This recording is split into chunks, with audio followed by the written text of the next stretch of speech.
आज भी हर मन से मेरे पिता को जाने के बाद जब प्रधानमंत्री जी उनको याद करते हैं तो अपना दोस्त, मित्र, एक करीबी साथी, इस तरीके से उनको जब वो संबोधित करते हैं, एक पुत्र होने के नाते मुझे अच्छा लगता है।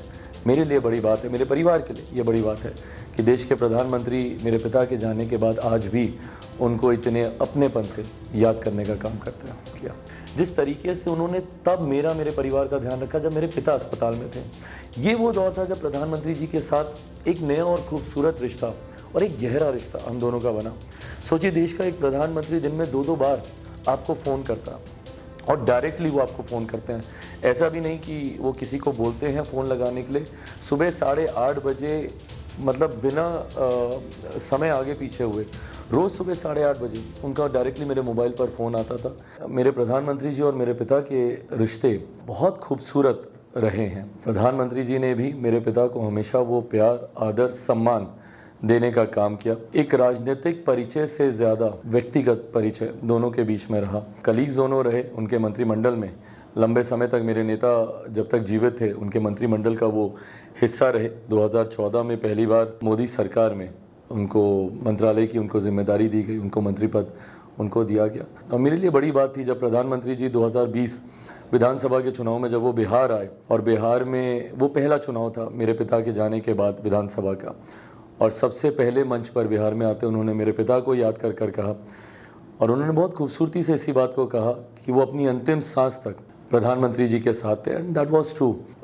मेरे पिता ने हर संभव प्रयास किया कि जो जिम्मेदारी प्रधानमंत्री जी के द्वारा उनको दी गई है उन जिम्मेदारियों को वो बखूबी निभाएं। प्रधानमंत्री जी ने भी मेरे पिता के द्वारा किए गए हर कार्य को सराहने का काम किया, और आज भी हर मन से मेरे पिता को जाने के बाद जब प्रधानमंत्री जी उनको याद करते हैं तो अपना दोस्त, मित्र, एक करीबी साथी, इस तरीके से उनको जब वो संबोधित करते हैं, एक पुत्र होने के नाते मुझे अच्छा लगता है। मेरे लिए बड़ी बात है, मेरे परिवार के लिए ये बड़ी बात है कि देश के प्रधानमंत्री मेरे पिता के जाने के बाद आज भी उनको इतने अपनेपन से याद करने का काम करते हैं। मेरे प्रधानमंत्री मेरे पिता के अनुभव को बहुत ज़्यादा अहमियत देते थे। ये खैर कैबिनेट के भीतर की बातें हैं, बट इतनी जानकारी हम लोग को ज़रूर मिलती थी कि कोई कैबिनेट की ऐसी बैठक नहीं होती थी जिसमें विभिन्न एजेंडों पे जब चर्चा होती थी तो उसमें अगर उनके विभाग से वे जुड़ा हुआ विषय हो या नहीं हो, पर मेरे पिताजी की राय प्रधानमंत्री जी अक्सर लेते थे और ज़रूर लेते थे, क्योंकि उनको इस बात की अहमियत का अंदाज़ा हमेशा था कि जन नेता रहे। मेरे प्रधानमंत्री जी ने हमेशा किया।